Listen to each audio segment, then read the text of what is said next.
In Doncaster, a city still divided by racial lines, Governor David Montgomery's walk through an affluent neighborhood turns into a crisis when Officer Brad Turner, marred by old prejudices, wrongly arrests him.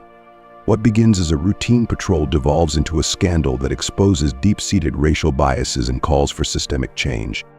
If you are not subscribed, I recommend you subscribe and activate the bell so you don't miss any videos. The city of Doncaster was a microcosm of a state still grappling with the shadows of its segregationist past. Known for its stark racial divides, Doncaster's affluent white suburbs stood in sharp contrast to the economically disadvantaged, predominantly black neighborhoods on the outskirts. This disparity was not merely geographic but deeply embedded in the city's social fabric. When David Montgomery was elected as the state's first black governor, the announcement reverberated through the political landscape like a seismic shift, heralding the potential for transformative change. Many saw it as a harbinger of progress, a hopeful sign that the entrenched racial hierarchies were beginning to crumble. Yet beneath this veneer of change, remnants of old prejudices lingered, embodied in figures like Officer Brad Turner, whose attitudes towards race remained firmly entrenched in a bygone era. Officer Brad Turner was a well-established presence within the Doncaster Police Department. His imposing physique, reminiscent of a linebacker with his broad shoulders and unyielding stance, commanded attention. His reputation as a no-nonsense enforcer of the law was well-earned over nearly 15 years on the force. Turner was known for his stern approach, often treading the fine line between authority and overreach. Among his peers, he was both respected and feared for his uncompromising methods. However, there was a tacit understanding that his enforcement style was frequently marred by personal biases, a fact that was often overlooked or downplayed by those around him. On a clear and sunny afternoon, Brad was assigned to patrol the tranquil neighborhood of St. Clair, an area synonymous with affluence and pristine aesthetics. The streets were lined with impeccably manicured lawns and grand homes that seemed to embody the epitome of suburban perfection. As his cruiser crept along the tree-lined avenues, Brad's gaze was sharp and scrutinizing, always on the lookout for anything that deviated from the norm. It was during this routine patrol that he noticed a solitary figure walking along the sidewalk, a black man who appeared conspicuously out of place amidst the upscale surroundings. Brad's immediate reaction was one of suspicion. "What's this guy doing here?" he muttered under his breath, his eyes narrowing with a mixture of curiosity and disdain. He maneuvered his patrol car closer, his thoughts already clouded by his bias. The man in question was David Montgomery, who, amid his hectic schedule as the newly elected governor, had seized a rare moment of personal freedom. David was taking a leisurely walk through St. Clair, a neighborhood he had once called home before moving to the governor's mansion. Clad in casual attire, a simple hoodie and jeans, he was unrecognizable as the powerful figure he was. Brad pulled over and exited the vehicle, his hand resting ominously on his holster as he approached David. His demeanor was immediately confrontational. "Hey, what are you doing around here?" he demanded, his voice laced with unmasked aggression. David, momentarily taken aback by the hostility, turned to face the officer with a look of surprise. "Excuse me," he replied, raising an eyebrow in confusion. "I asked you a question," Brad insisted, his tone unyielding. "What are you doing in this neighborhood?" David responded with a calmness born of experience. "I'm just walking," he said, maintaining his composure. "Is that a crime?" Brad's gaze remained fixed and unyielding. The fact that David was black and present in an affluent area ignited his suspicion. "You got ID on you?" he demanded. David sighed inwardly, recognizing the all-too-familiar script. He had encountered such situations before, and though he remained composed, the encounter was no less disheartening. "I don't have to show you my ID," David said firmly. "I haven't done anything wrong." This interaction underscored a stark reality despite the surface-level changes in political leadership and public discourse. Deep-seated prejudices and discriminatory practices continued to cast long shadows over Doncaster's streets. Brad took a step closer, his fingers clenching around his belt as he glared at David. "You'd better watch your tone," Brad said, his voice low and threatening. "Do you think you can just stroll around here like you own the place?" David stood his ground, his posture unyielding. "I'm not here to argue with you, officer. I'm fully aware of my rights." That was the last straw for Brad. His face darkened with fury, and in a flash, he had David pinned against the side of the patrol car. With a swift, rough motion, Brad twisted David's arms behind his back and slammed them against the vehicle. The sharp metallic clinking of the handcuffs being fastened reverberated through the otherwise quiet street. "You're under arrest for resisting an officer," Brad growled, his voice dripping with contempt. David clenched his teeth as he felt the biting cold of the metal cuffs digging into his wrists. "You're making a big mistake," he said through gritted teeth. Brad sneered in response, his eyes narrowed. "Oh, really? We'll see about that." Without another word, Brad shoved David roughly into the back of the patrol car, oblivious to the fact that David was the governor of the state. David chose to remain silent about his identity, uncertain of the extent of this misuse of authority and the potential ramifications.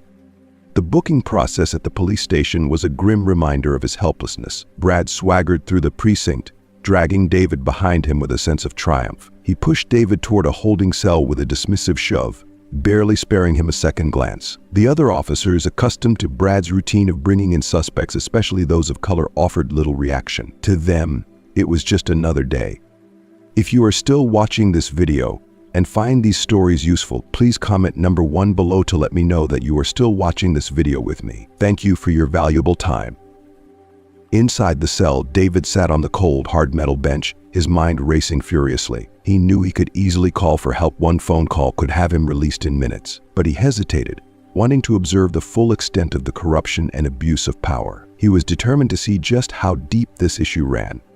Meanwhile, outside the cell, Brad was reveling in his perceived victory. He regaled his colleagues with exaggerated tales of David's alleged crime. "Caught this guy loitering around St. Clair, probably scoping out one of the houses," he boasted. A few officers chuckled, and one of them slapped Brad on the back. "Nice work, Turner. You always have a knack for spotting when something's not right."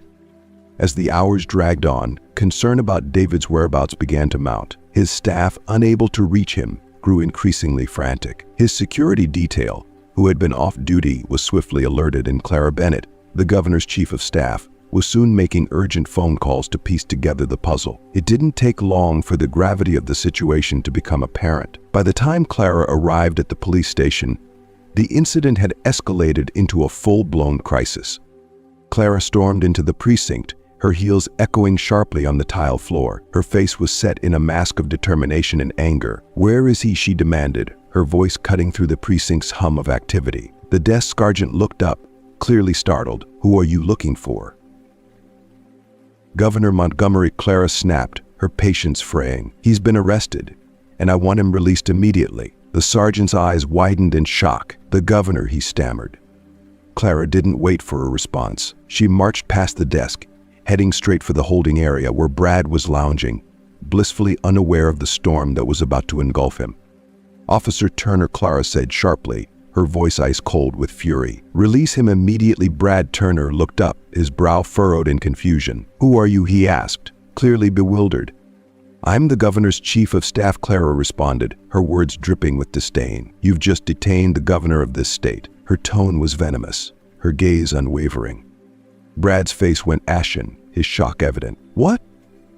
That's not possible," he stammered, his confidence evaporating. Clara's eyes narrowed into a cold, piercing stare. "Do I look like I'm joking?" Brad's mind raced, his thoughts tumbling over one another as he stumbled backward, his heart pounding with the realization of his grave error. The reality of the situation hit him like a ton of bricks. With shaky hands, he hurried over to the holding cell, fumbling with his keys as he struggled to unlock the door. Inside the cell, David Montgomery stood up, his demeanor calm yet commanding. He stepped out of the cell with a poise that belied the storm of indignation swirling within him. Meeting Brad's eyes with an unreadable expression, David spoke quietly but firmly. "I told you. You made a serious mistake."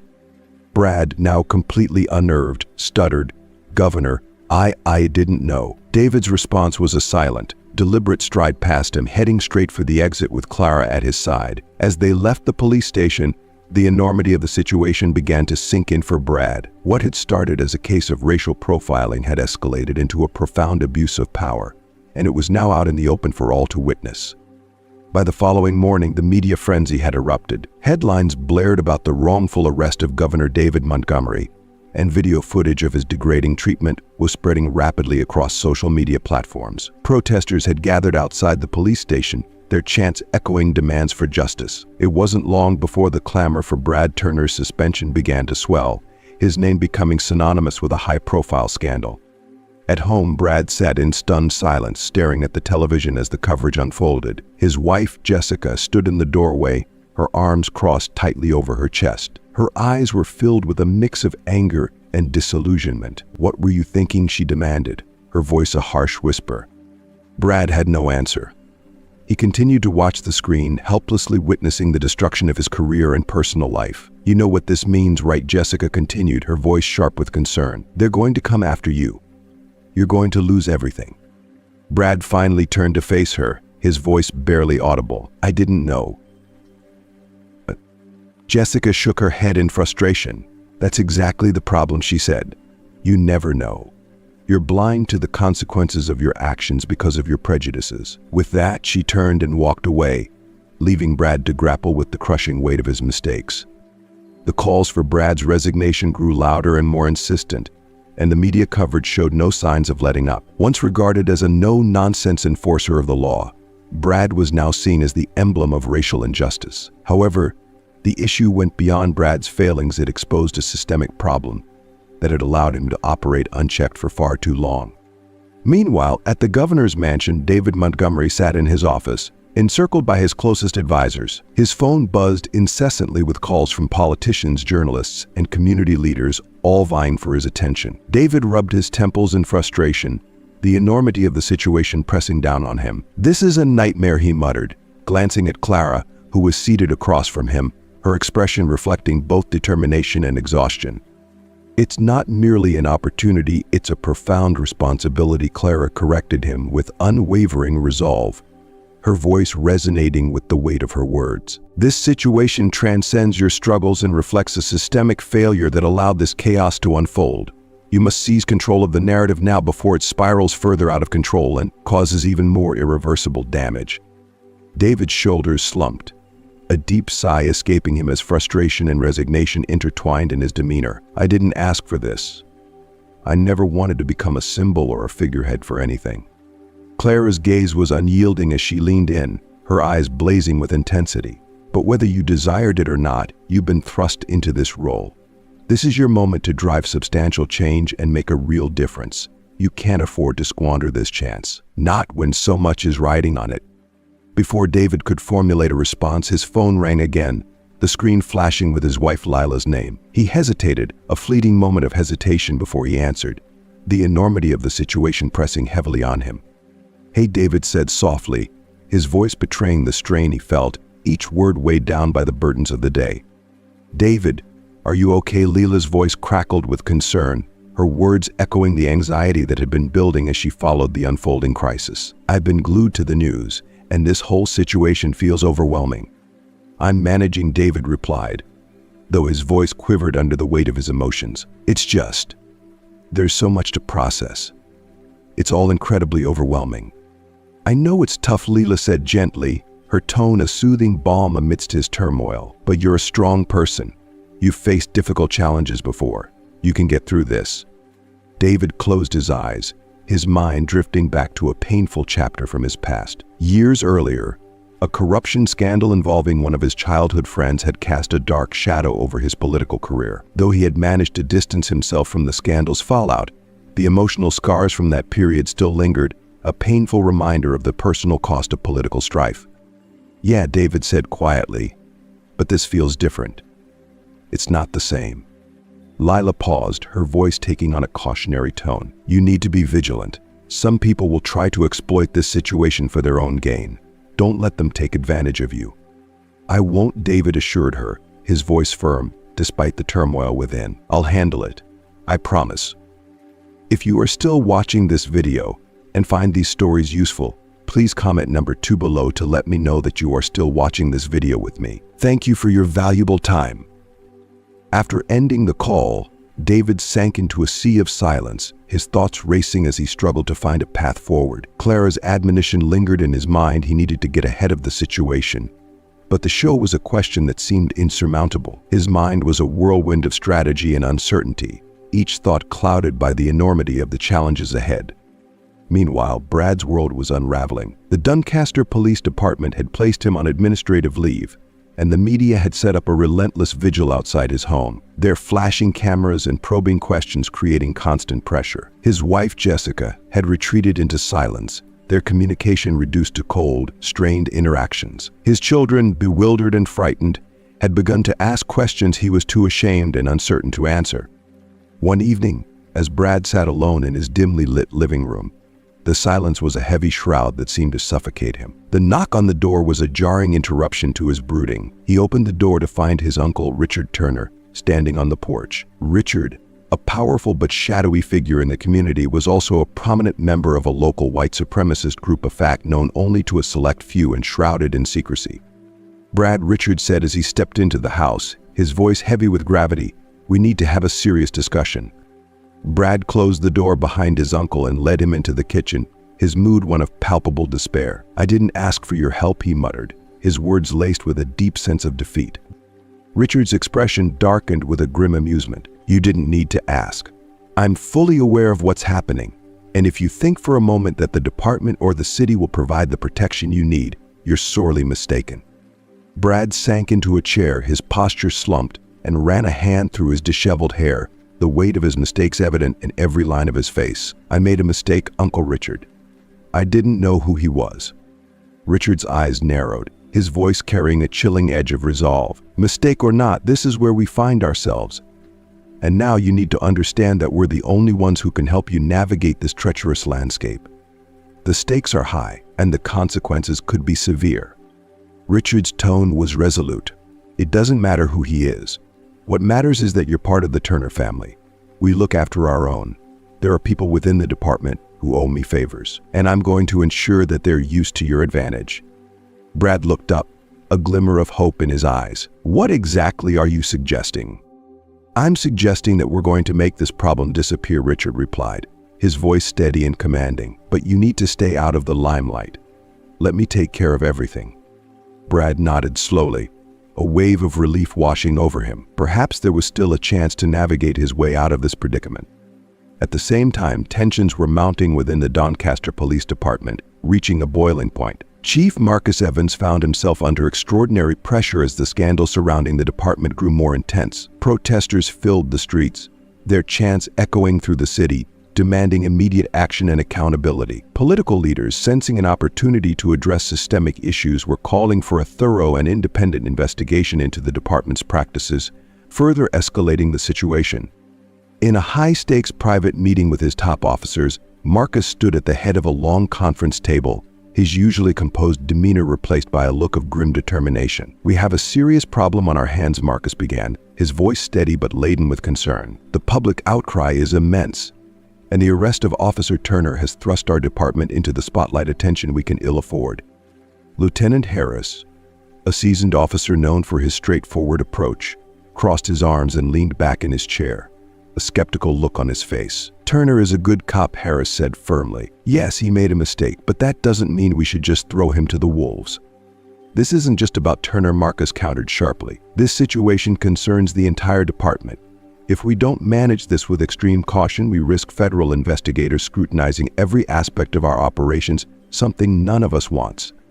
Harris raised an eyebrow, clearly agitated. "So what exactly are you proposing?" "I'm suggesting we cut our losses," Marcus said, his voice dropping to a conspiratorial whisper. "We need to sacrifice Turner, present it as an isolated incident, and move on. It's the only way to protect the department and prevent further fallout." A murmur of agreement rippled through some of the officers present, though Harris remained unconvinced and visibly troubled. "You're talking about throwing one of our own under the bus, sacrificing him for the sake of the department." Marcus met his gaze with unwavering resolve. "I'm talking about ensuring the survival of the department.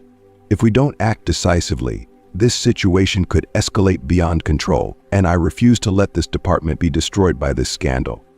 Harris hesitated, weighing his options before finally nodding in reluctant agreement. "Fine, but you need to make sure this doesn't come back to haunt us."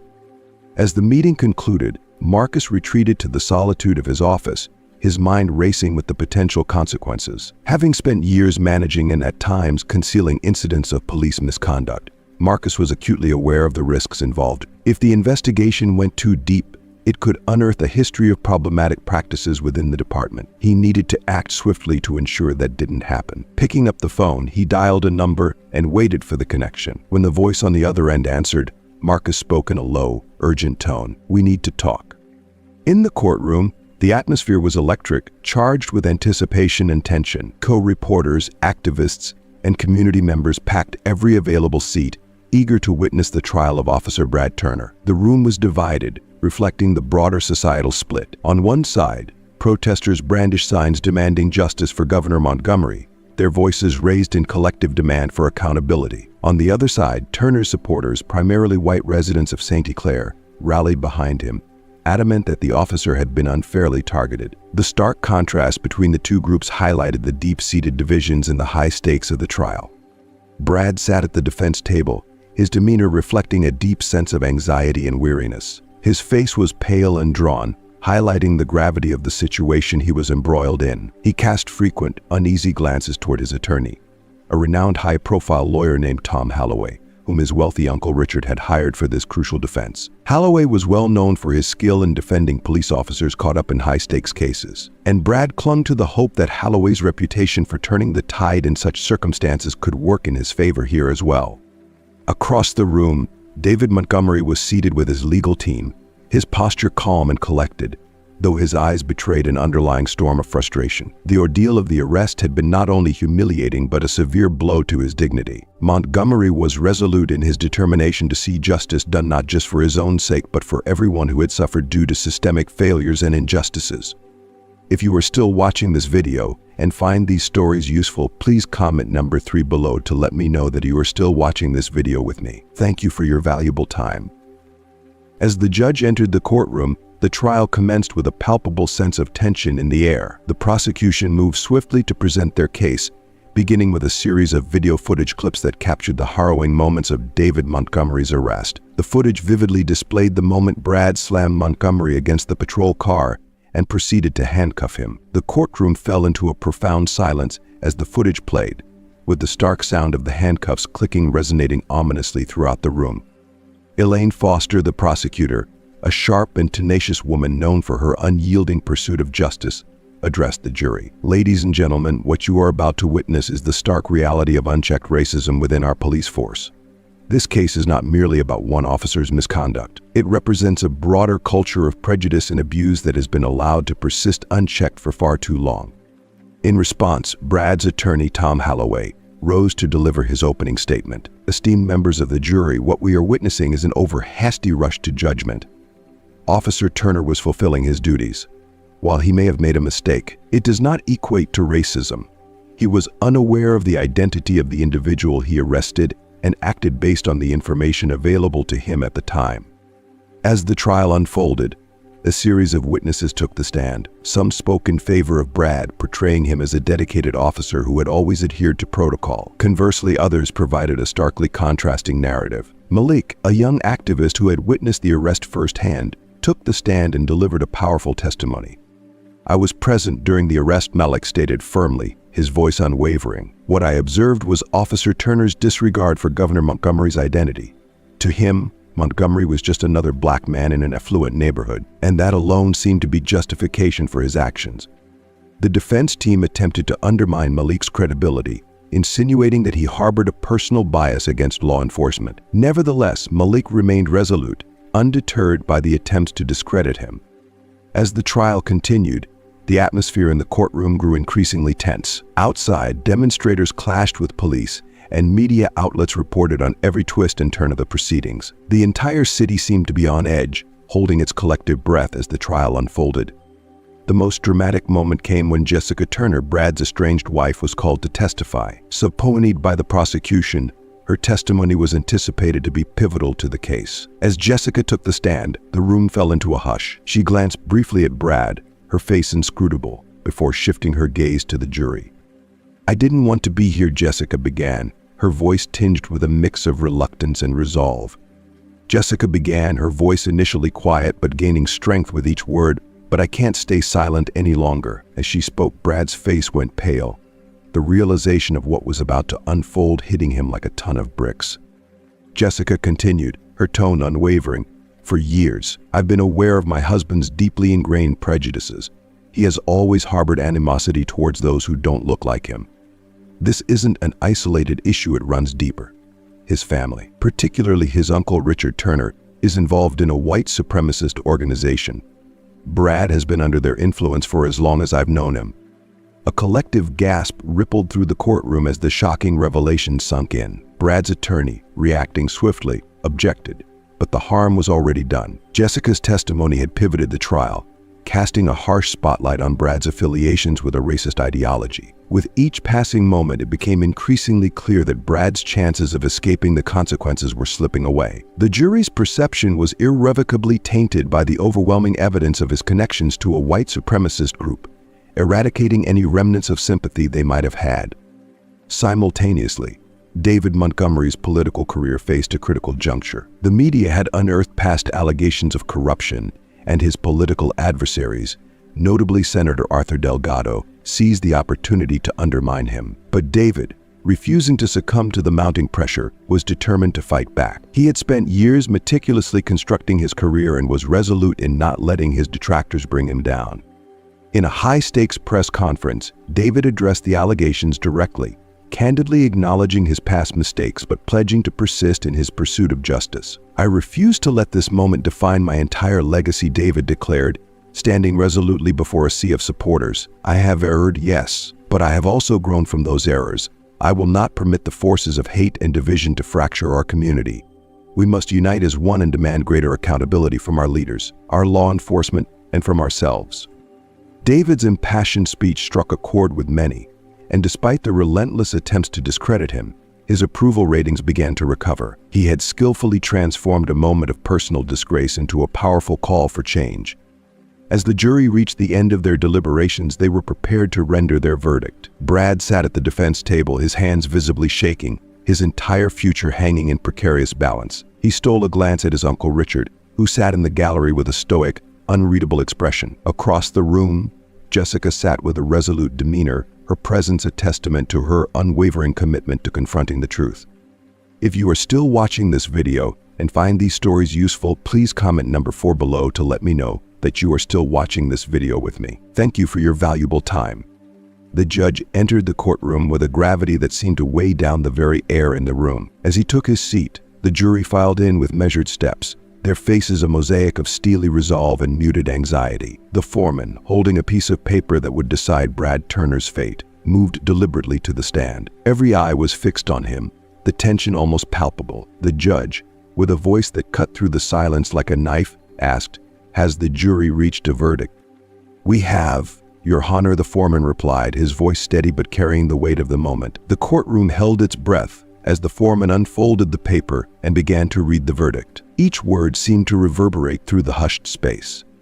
"We, the jury, find the defendant, Brad Turner, guilty of assault, abuse of power, and conspiracy to commit hate crimes." The impact of the verdict was immediate and profound. A collective gasp swept through the room, a wave of disbelief and relief that mingled with the murmurs of shock. Brad's face turned ashen, the stark realization of his downfall washing over him like a cold tide. The enormity of the verdict settled heavily on his shoulders. He had lost, and the gravity of that loss was inescapable. The judge's gavel struck with a finality that seemed to echo through every corner of the room. "Officer Turner, you have been found guilty of egregious offenses. You are to be remanded into custody immediately to await sentencing." As Brad was led away in handcuffs, the very same metal cuffs he had used to restrain others, a profound sense of closure hung in the air. The handcuffs, once symbols of his authority and power, now bound him in a stark reversal of fate. The room was thick with the weight of justice being served, but it was a justice marred by the heavy cost of the battles fought to achieve it. Outside the courtroom, the streets erupted in a vibrant display of emotion. Protesters filled the air with chants of victory, their voices rising in a chorus of triumph and relief. For many, this verdict was more than a legal decision. It was a victory over a system that had long oppressed and marginalized them. Yet, even amid the celebration, the road ahead was clear. There was still much work to be done. The victory was bittersweet, a hard-earned step forward in a journey that was far from over. In the weeks that followed, the Doncaster Police Department faced a sweeping overhaul. The resignation of Chief Marcus Evans, whose history of covering up misconduct had been laid bare during the trial, was a symbolic but necessary change. The dismissal of several officers with ties to a white supremacist group signaled a shift in the department's culture. An independent oversight board was established, tasked with ensuring that such abuses of power would be met with rigorous scrutiny. The changes were significant, but they were only the beginning of a broader reckoning with systemic issues that had plagued the department for years.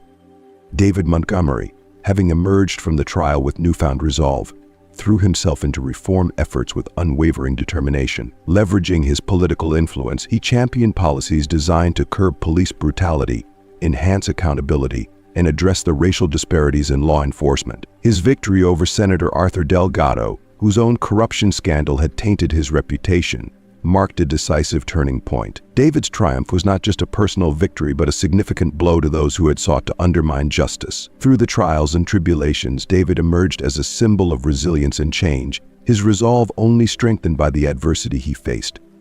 Jessica Turner, having made the painful decision to testify against her husband, filed for divorce and channeled her energies into activism. The emotional toll of her testimony had been immense, but it was a necessary step toward justice. She dedicated herself to working with local civil rights organizations, driven by a deep-seated commitment to preventing similar injustices in the future. Her courage in facing down her demons to stand up for what was right reflected a profound dedication to making a difference.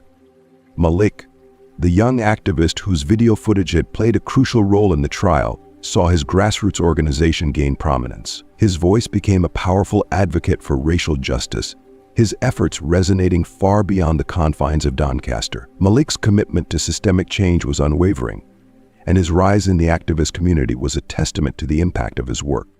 In the end, the case against Brad Turner ignited a transformative movement that could not be ignored. Doncaster, a city once marked by deep racial divides, began to show signs of healing. The journey toward justice was ongoing, but for the first time in a long time there was a glimmer of hope. For David Montgomery, that hope was a beacon of light amid a long and arduous struggle. He had faced injustice with courage and emerged not as a symbol of defeat but as a beacon of change. The fight was far from over, but it was a battle worth waging, and David's resilience ensured that the struggle for justice continued. As we wrap up today's video, I hope you found these insights and stories both thought-provoking and enlightening. We've journeyed through the challenges of confronting racial prejudices, the complexities of systemic change, and the profound impact of standing up for justice. What have you learned from this video? I'd love to hear from you. Share in the comments below one key takeaway from today's discussion and how you plan to apply it in your own life. If you liked this video, please leave your comment below. And don't forget to like, share, and subscribe to our YouTube channel. And if you haven't subscribed yet, I recommend you do and activate the bell so you don't miss any of our future content. In Doncaster, Governor David Montgomery's experience highlights the ongoing struggle against entrenched biases and the critical need for systemic reform. His story, set against the backdrop of a city grappling with its divided past, underscores the importance of confronting and overcoming prejudice. Thank you for watching, and I look forward to your thoughts and reflections in the comments. See you in the next video.